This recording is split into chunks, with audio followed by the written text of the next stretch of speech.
Yesu ashimwe cyane bakundwa, nejejwe no kongera kuza imbere yanyu dushimira Imana yatubeshejeho kandi tubagezaho n'ijambo duhaye. Umutwe w'ijambo ni bimwe bidutera umwete wo gukorera Imana. Bimwe bidutera umwete wo gukorera Imana. Reka dusome mu gitabo cy'Abaheburayo ibice 11 ku murongo wa 5 tugeze ku wa 6, turi busimbuke dufate ku 24 tugere kuri 26 umurongo wa 5. Kwizera niko kwatumye Henoki yimurirwa mu ijuru ngo adapfa, kandi ntiyaboneka kuko Imana yamwimuye, kuko yahamijwe atarimurwa yuko yanejeje Imana. Ariko utizera ntibishoboka ko ayinezeza, kuko uwegera Imana akwiriye kwizera yuko iriho, ikagororera abayishaka. Yesu ashimwe cyane. 24. Kwizera niko kwatumye Mose ubwo yari amaze gukura yanga kwitwa umuhungu w'umukobwa wa Farawo, ahubwo agahitamo kurenganywa n'ubwoko bw'Imana, abirutisha kumara umwanya yishimira ibinezeza by'ibyaha, kuko yatekereje yuko gutukwa bamuhora Kristo ari ubutunzi buruta ubwo abanyegiputa babitse bwose, kuko yatumbiraga ingororano azagororerwa. Yesu ashimwe cyane. Narivuze ngo umutwe w'amagambo ni bimwe bidutera umwete wo gukorera Imana. Tugiye mu nkuru gato ya Mose. Muzi neza ko amaze gukura yakuriye mu rugo rwa Farawo, nk'ukuntu yatoraguwe n'umukobwa we nyine akamurera aza gukura, ariko avayo yigira mu butayu, ava mu binezeza umubiri, ava mu byiraha, ibwami, kurya neza, kwambara neza, kwiga neza, ibyubahiro, abayisikoti, iki byose abivamo, yigira mu butayu. Ageze mu butayu, Imana imukurikirayo, iramusanga, iramwiyereka mu gihuru cyaka umuriro, iramubwira ngo Mose rero igihe kirageze yuko uva ngaha ugasubira mu Giputa, ukajya kuzana ubwoko bwanjye ukabuvana mu buretwa. Mose yaba ataruko hari ikintu cyamumotivaga, ikintu yarashingiyeho, yarahagazeho, yego cyane no kwizera nuko ijambo ry'Imana bivuga. Ariko nanone hari ijambo twasomye ku murongo wa 26, yatumbiraga ingororano azagororerwa. Yarebaga inyuma y'ibyo byose ko ari ibihembo azahabwa. Yarebaga yuko nyuma yo guhangayika, nyuma yo gusonza, nyuma yo gutukwa, nyuma yo kurwanwa, nyuma yo gutorerwa amabingo ya mutere, yabonaga yuko ashobora kuzahembwa. Kandi rero ibihembo Imana itanga aba ari ibihembo bihagije koko. Yesu ashimwe cyane.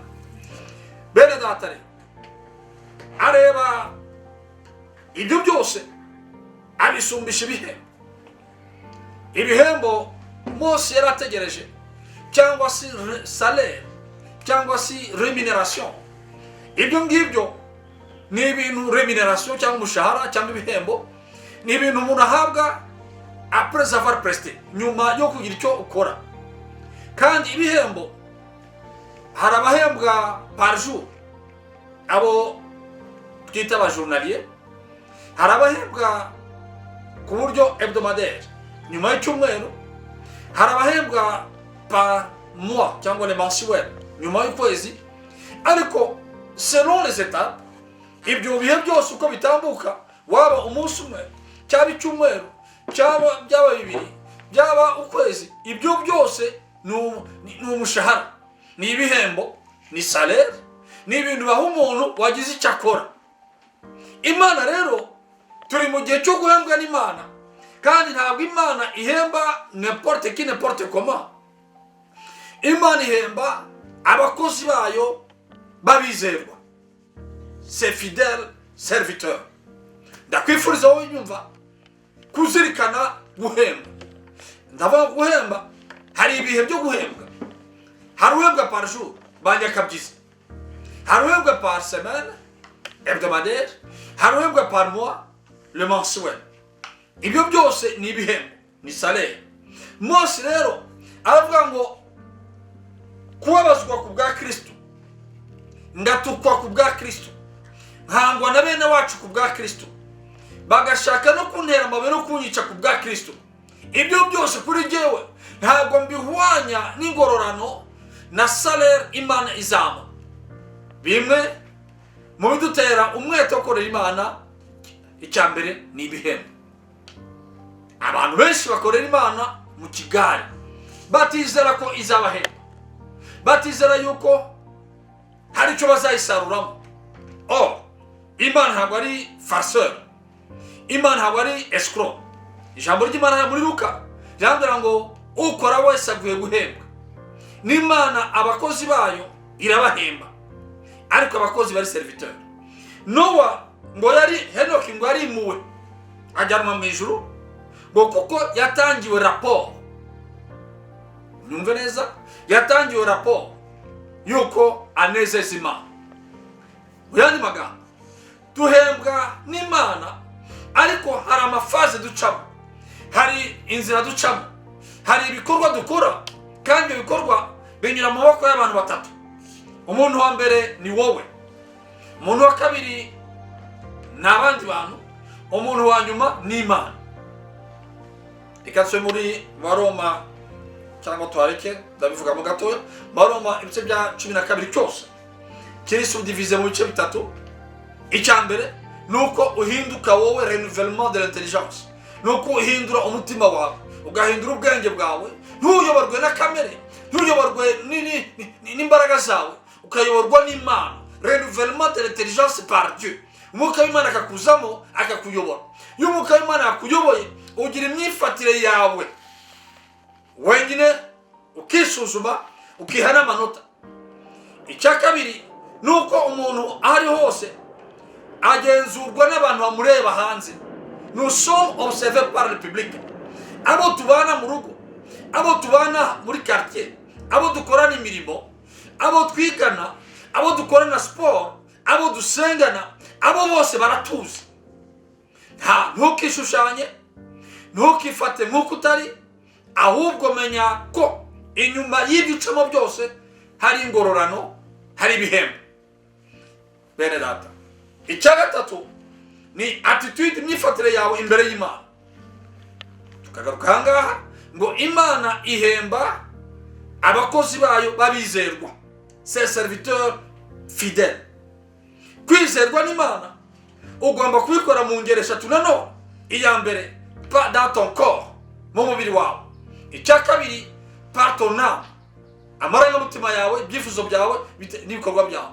Icya gatatu, par ta communication avec Dieu, umwuka wawe Imana aguhaye, aribyo byahindutsemo agakiza kawe, bigasabana n'Imana. Ibyo kwa bitatu bigufasha none kugira imyifatire yawe imbere yawe wenyine, imbere y'abantu n'imbere y'Imana. Bene data rero, guhembwa c'est par moment, bitangwa mu bihe. Imana nkorera, iyo ngiye gusenga niherereye nayo, ndabira ngo Mana waramamagaye ndakwita. Kandi nkubwire yuko nta muntu ushaka Imana, Imana nimushaka. Nta muntu ukunda Imana, Imana yadukunze mbere, ituvana mu byaha, noneho tugira courage yo kuyishaka, tugira courage yo kuyemera, tugira courage yo kuyikorera. Iyo umuntu rero Imana yamushatse ikamubona, amera nka Mose. Mose Imana imusanze kwa Yetro, kwa sebukwe, arimo kuragira imikumbi. Yaramubwiye ngo Mose ni wowe nshaka, ni wowe nshaka yuko ujya kuzana bura bwoko bwanjye. Mose arahakana, sinzi kuvuga, ntabwo njyayo. Uranubira iki? Washatse abandi, kwanza ngenda didimanga shaka abandi bantu bwana ariko Imana yagushatse mwene data hata wende chini ya muti chini ya liyu Imana izagusangayo mbona aho wajya mu kirere uzayisangayo irahari aho wahungira hose irahari icyakubera cyiza ni ukwemera umuhamagaro Imana iguhamagaye umuhamagaro wa mbere nuwuhe ni umuhamagaro w'agakiza ukakira Yesu nk'umwami n'umukiza w'ubugingo bwawe yo ni intambwe ya mbere yo kubaho ni intambwe ya mbere yo gukorera ibihembo haleluya ntukihende ntukibeshe ngo ngiye nkunda Imana ngiye nashatse Imana jamais biratubwira ngo niyo yadukunze mbere na mbere kubera urukundo rwayo natwe turayakira muri twebwe hanyuma duhinduka abana bayo ngo abayemeye bose abamwemeye bose yabaho ububasha bwo guhinduka abana b'Imana yaradushatse turayemera turayakira duhinduka abana bayo dukora ubushake bwayo Yesu ashimwe cyane igihe cy'Imana rero cyangwa se gukorera Imana ntabwo hari diferanse yo kuba umukozi w'Imana être serviteur de Dieu hariho amagambo abiri kuba umukozi être serviteur trois de Dieu hari abantu batatu cyangwa se ibintu bitatu icya mbere ni ukuba d'abord icya kabiri ugahinduka umukozi icya gatatu ugakorera ibiteka Imana hari abantu benshi batazi bitandukanye amagambo kwa atatu ntabwo gukora umurimo w'Imana biguhindura kuba umukozi w'Imana tubyumvikaneho neza ntabwo kuririmba neza mu rusengero biguhindura kuba umukozi w'Imana cyangwa umuririmbyi w'Imana ntabwo kuvuga ubutumwa neza abantu bakanezezwa n'amarangamutima biguhindura kuba umuvugizi w'Imana no d'abord ugomba kuba être ukabande umwana w'Imana hanyuma ugakorera Imana wabaye umuntu wabaye uwemeye wabaye uwakiriye amahame yo gukorera Imana amahame ya serviteur Henoki ngo yanejeje Imana bimuvaniramo kuzamurwa kwimurwa ese mwene data mbere yo kuba umuririmbyi mbere yo kuba umuvugabutumwa mbere yo kuba umwinginzi mbere yo kuba protocole mbere yo kuba icyuri cyo cyose mu nzu y'Imana d'abord uri mu Mana d'abord unejeje Imana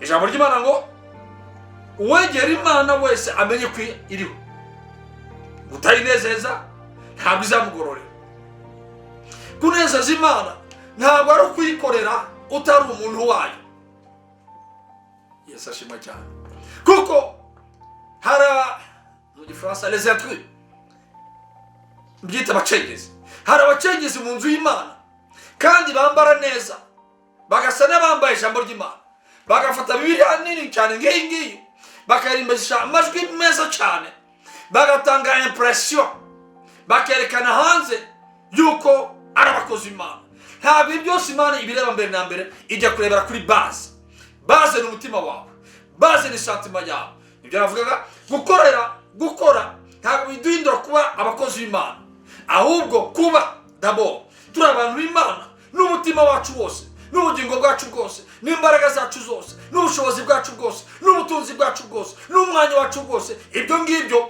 iyo twabihaye Imana tuyikorera bitagoranye naho rero abantu benshi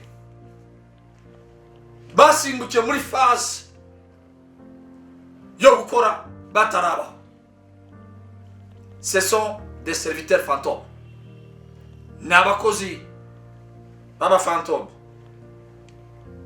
ntabwo Imana ibabara banza unezeze Imana hanyuma uyikorere hanyuma nayo ikugororere kandi buri kintu cyose gifite igihe cyacyo hari igihe cyo kubiba ntabwo amasaka yibiba ntabwo ibigori byibiba ntabwo ibimera byose byibiba bibibwa na nyir'umurima hari igihe cy'ikintu cyose mu itangiriro ibice 18 umurongo wa 13 na 14 reka twasome gato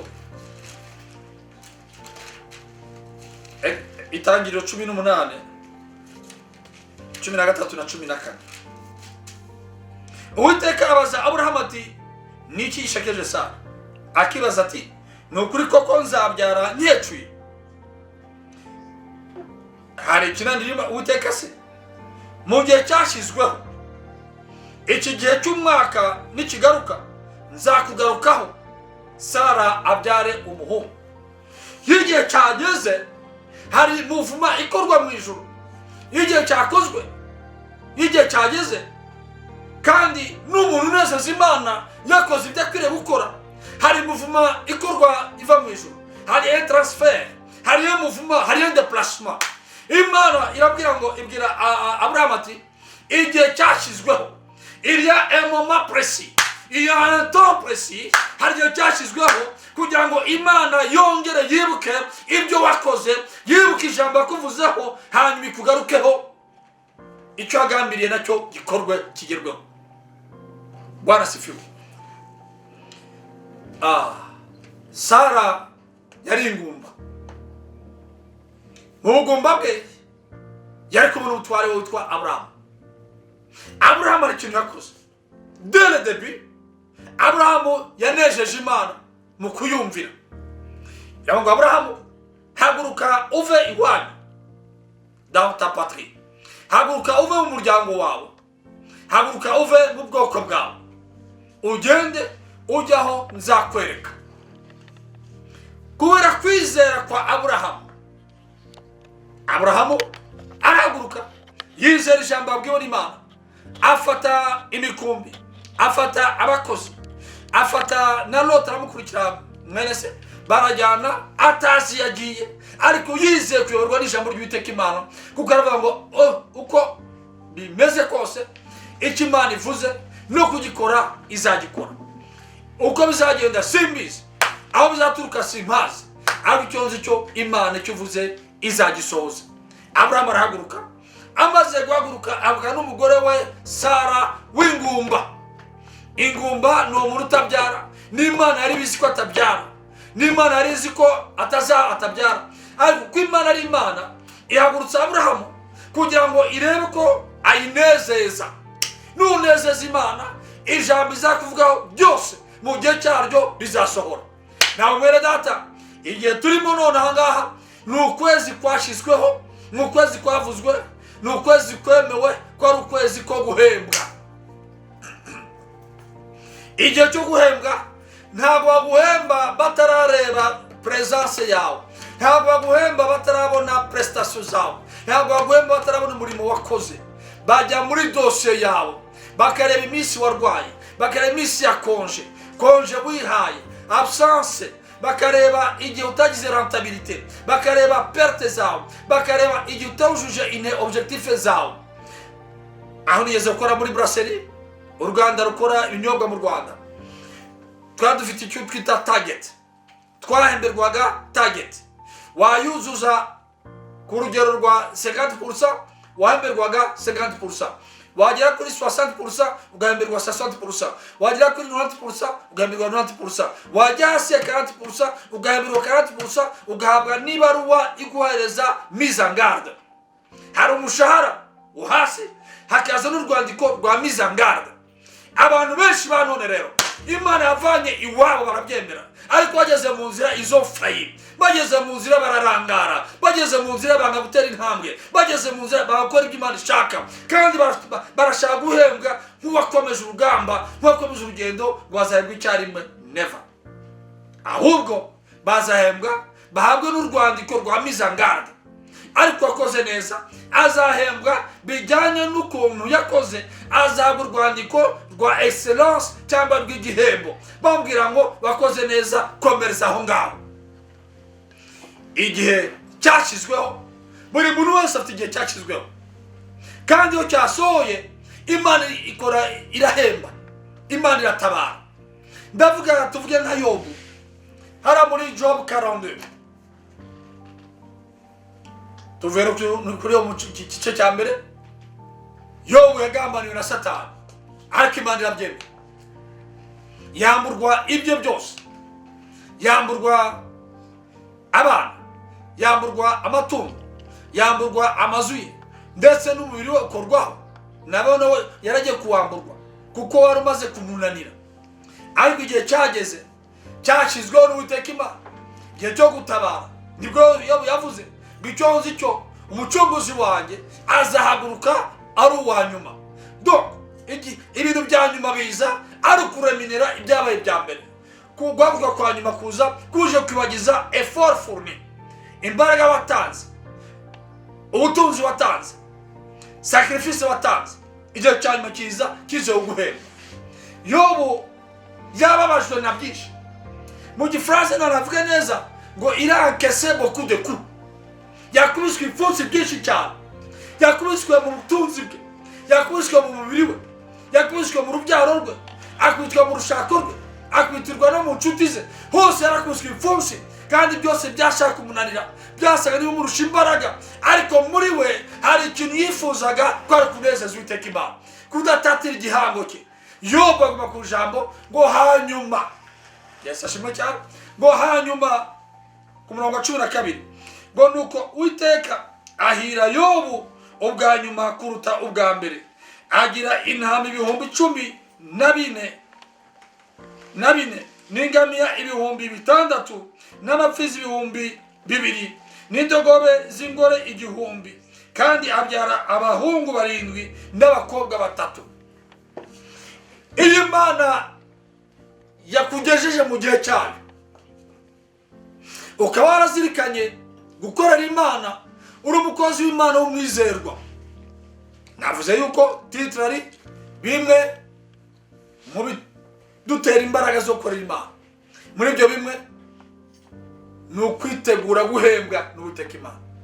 Iyo dukorera Imana tuba twizeye ko Imana izaduhemba. Imishahara itandukanye niyo tubonera muri isi. Ndavuga umushahara w'Imana. Yobu yarihanganye, ntabwo yarazi ko azabwa abana 10 kandi bazabirangirira, ngo abakobwa be babaye beza mu gihugu cyose, mu isi yose, barusha abandi bose. Imana guhembye iguhemba neza, ngo mu gihe cy'Imana cyageze rw'Imana igarukanye retribution cyangwa se umushahara. Igihe cy'Imana kigeze, Sara arabyara. Igihe cy'Imana kigeze, Yobu asubizwa ibyo atakaje byose. Mwene data, reka nguhanurire, igihe cyawe ni iki kugira ngo Imana yibuke ibikorwa byawe, yibuke imibereho yawe yatumye Imana inezererwa. Kuntu wabaye muri wowe, 2 kuntu wabanye n'abandi, 3 kuntu wabanye n'Imana. Kandi ko ari bitatu bigomba kuzuzwa neza, nta kimwe gisimbura ikindi. Yuri mu Mana ikwashisha kubana n'abantu neza, yuri mu Mana ikwashisha kwibana wewe neza. Hari abantu binaniwe bakiyahura, hari abantu binanirwa bakiroha mu nzoga, hari binanirwa bagasimbukira mu busambanyi, hari binanirwa bakabaconganisha, hari binanirwa bakabaroze. Ariko ibyo byose nawe wabikora, imigambi y'Imana igihe cy'Imana yo cyageze, ibyo byose binduka zero. Bene data rero, abaguhagurukiye, ibyaguhagurukiye, ibyari guciye intege, wumvaga usa naho ugiye kurangira, wumvaga usa naho byakunaniye, humura ngo igihe cyashizweho, igihe cyo guhembwa ngicyo kiraje. Itegura uhembwe n'Uwiteka mu izina rya Yesu Kristo Nazareti. Igihe cy'Imana cyageze, ingumba zirabyara. 2 igihe cyageze, abanyazwe basubizwa ibyabo. Imana yakwibutse, irategeka abakunyaze ibyawe bikawugarukira mu izina rya Yesu. Igihe cy'Imana cyageze, Imana yonyine yorganiza a movement, shift from heaven to where you are. Hakaba a movement kuva mu ijuru, hakamanuka Yesu Kristo, hakaza abamarayika, hakaza abantu b'Imana, hakaza ibintu by'Imana bigagusanga aho wigaramiye. Ndavuga muri Yohana 5, wa mugabo wari umaze imyaka 38 ku kidendezi. Mu yandi magambo, yari amaze imyaka 38 atava aho yarari, ubwo yarebaga abandi bamucaho. Njya waririmbye ndirimbo ngubwo ugenderera abandi nanjye ntusige. Yabonaga abantu bajya mu kidendezi bagakira, wa mugabo aryamye aho ngaho. Abamusanze, abarusha uburemere bw'uburwayi, abaje bigenza, abaje bahetswe, abaje bamugaye gatoya, baraza bakamuta aho ngaho, bari muri muvuma. Ariko mwene data, ngo igihe cyashizweho, iyo cyageze, imana ngo nzakugarukaho, ngo Sara byare nzawugarukaho, uve ku kidendezi nzawugarukaho, amaraso akame nzawugarukaho, yo ibihembe birangire nzawugarukaho, wabaye rejete kugira icyamamare kugira ikirangirire. Igihe cy'Imana cyageze, waragize icyo ukora, imana ije kuguhemba, imana ikugarukaho igahindura amateka yawe. Yesu ashimwe cyane. Bene data, gukorera imana uri umukozi w'umwizerwa. Navuze yuko gukora bitaduhindura abakozi, kandi imana ihemba abakozi. Bigomba kuba biri mu imbere muri karaktere, mu bwira bwacu, kugira imyifatire y'umukozi, kugira les qualités spirituelles z'umukozi. Haleluya. Kugira personnalité y'umukozi w'Imana. Abantu benshi bakorera imana badafite indangagaciro z'abakozi, kuko imana yamuhaye ijwi ryiza, kuko imana yamuhaye kuba eloquent, kuko imana yamuhaye agakora akabihabiza akavanga byose. Henoki yahembwe kubera yuko yanejeje imana, kandi gutanezeza imana ntabwo azabigorora, ntabwo azagira salere. Ntabwo imana ihangayitse n'ibikorwa dukora byonyine, ihangayitse n'umutima d'abord. Umutima ugateka amarangamutima yawe, ukarekura amafaranga, ugatanga umwanya wawe, ukajya kubwiriza, ukarara usenga, ukarara uborogera abandi bantu. Imana ikabera ibyo byose, ikanezezwa n'ibyo, ikaza aho uri ikaguhemba. Iki ni igihe cy'ingororano, kuno kwezi ko guhembwa. Turacyari mu ntangiriro y'ukwezi, ngo abagiyemo mu gitondo n'abaje mu nyuma saa sita ngo bose barahemba. Nakubwira iki mwene data? Ngwino korera imana, ngwino winjire mu bwami bw'Imana, uyikore par ton caractère, uyikore de par ta personnalité, uyikore de par les qualités spirituelles. Ube wemejwe n'imyifatire ya gikristo, wemejwe n'imyifatire uyoborwa n'umwuka wera, hanyuma ukore. Abantu badafite imana muri bo, iyo bayikorera barasondeka, kandi ntabwo banezeza imana. Iyo ni perte de temps. Ndibuka Yesu ajya mu rusengero, ngo ahagarara imbere aho baturira, ashyira amaso mu gitunga. Abafite miliyoni bagatura amafaranga 20, abafite za miliyari bagatura 100,000, abafite ibya mirenge bagenda basagurira imana. Ariko ngo hari umukecuru w'umukene yari afite amafaranga 2, ayavanamo yose uko yanganaga, ayaturira imana mu giseke, ayatura mu rusengero mu giseke. Yesu ngo arabireba, asanga wa mukecuru wa mukene yatuye umutima we wose. Kandi ijambo ry'Imana tubwira ngo wa mutima wawe uri niho n'ubutunzi bwawe buri. Iyo utuye umutima wawe wose, utangira imana ubutunzi bucitse. Iyo umutima wawe uri ku mafaranga, ntabwo utanga amafaranga. Iyo umutima wawe uri ku mana, wihereza ibyawe byose. Aho ngaho imana ikanezerwa, nayo ikazaza ikaguhemba bijyanye n'ukuntu wanejeje imana. Bene data rero, dukorera imana dufite attitude, imyifatire yacu twebwe bwite inezeza imana. Dufite imyifatire na rubanda, n'abaturanyi, n'abo tubana, imyifatire yacu, imibanire yacu binezeza imana. Cya gatatu, dufite imyifatire yacu imbere y'Imana, byose binezeza imana. Izezezwe n'imyifatire yawe. Niwifata neza ku Mana, uzayiha umwanya wawe, uzayiha umutima wawe, uzayiha ubutunzi bwawe, uzayiyegurira, nayo izaguhemba. Mose icyatumye yihanganira imibabaro nuko yarizeye ibihembo. Mose icyatumye yihanganira gutukwa na bene wabo, yarizeye ibihembo. Mose icyatumye yanga kwitwa umwana w'umugore ukomeye, yarizeye ibihembo biruta ibihembo by'isi. Ngo ubutunzi bwose bwo kwa Farawo bwari burutwa n'ibihembo Imana izaha Mose. Mwene data, akimana yaguha gatoya, ikimana yaguha kinini, uko Imana yakwagura, harimo ibintu bibiri. Zirikana ibintu bibiri, izaguhembera muri iyi si kandi guhemba ubwami bwayo. Zirikana rero, iby'isi hano mu isi birakorerwa. No gutunganira Imana, no kunezeza Imana, no kwikorera n'imbaraga zawe, no kwiturira kugira ngo umurimo w'Imana utere imbere, ugateza imbere umurimo w'imuteka Imana, hanyuma Imana ikibuka imirimo yawe ikazira guhemba. Ibihembo bizira mu gihe runaka. Igihe tugezemo ni igihe Imana igiye guhembera imirimo yawe iyo wakoze. Niba ntacyo urakora kora ukwezi kuracyahari nawe uzaguhemba. Hari bimwe rero bituma dukorera Imana mu mbaraga zacu nuko twizera ko Imana izaduhemba.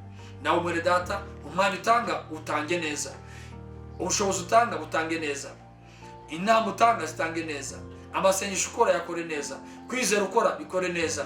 Kwizera kwatumye Henoki anezeza Imana, ibyo yakoraga byose abikora anejeje Imana, Imana iramuhemba. Mose ibyo yakoze byose yarihanganye kuko arazi ko Imana izamuhemba. Nawe mwere data, ibyo yakoze byose Imana iraje guhemba. Ntazi ingeri z'abantu ahangaha Imana ahembye. Uriya mugabo w'ikidendezi amaze imyaka 38, Imana yaramusanze, igihe kigeze iramusanga, Yesu aramuhagurutsa aragenda. Wa mugore amaze imyaka 12, abaganga barananiwe, imiti yarananiwe, amafaranga yarashize, amaze kwiheba, igihe kigeze asanga Imana, akora igishura cyayo. Imana ihemba kwizera kwe na effort yari afite. Wa mudamu arakira. Igihe cy'Imana cyageze, Imana irarestituwa ibyo bakunyaze, ibyangiritse iwawe, ibyo Satani yibye. Igihe cyageze warakoreye Imana iragusanga. Yasanze urya mugabo, yasanze Sara, yasanze wa mugore, abo bose irabarestituwa, ibagira neza mu izina rya Yesu Kristo i Nazareti. Bene data rero, naho waba waratawe, igihe cyo guhembwa cyagezwe, ababembe bane bahindutse ibyamamare, bahindutse abajyanama bakomeye, bahindutse abantu bo gutabara abari bakomeye. Mwene data, wowe hagayika n'ubuzima bwa none, ahubwo tunganya ubuzima bwawe, hanyuma ukorera Imana, nayo iraje iguhembe. Iraje kwitura ibyo wakoze, iraje isendereza ibyo wakoze, iraje kwitura kandi amahanga yose azabimenya. Bene data, icyatuma ushyira intege, ushyira imbaraga, ushyira ubushobozi, ushyira kwitanga mu gukorera Uwiteka Imana, zirikana ko nyuma y'ibingibi hagiye kuza ibihembo. Abakoze neza bazahembwa, n'abakoze nabi bazahembwa. Ntabwo nifuza ko wazahemberwa mu bakoze nabi, ndakwifuza kuzahemberwa mu bakoze neza. Icyambere ukazicara ku ntebe ucira imanza y'amajyambere 12 ya Isiraheli, ukazahabwa ubutunzi bukubye inshuro 100 ibyo wataye hano ku isi, hanyuma ukazahabwa n'ingorano yo kwicara mu ijuru hamwe no gucunguye. Mwene data rero, ibyo ukora si impfabusa, ibyo yakoze si impfabusa, aho ukomeza aroze, komeza bishikame mbere Uwiteka Imana kuri ukwezi ko guhembwa, kandi Imana yaje bikore mu izina rya Yesu. Mugire guhembwa kwiza, Imana ibahe umugisha, kandi ikomeze imirimo yanyu, ishimwe n'ibiryo Uwiteka mu izina rya Yesu. Amen. Shalom, shalom. May God bless you.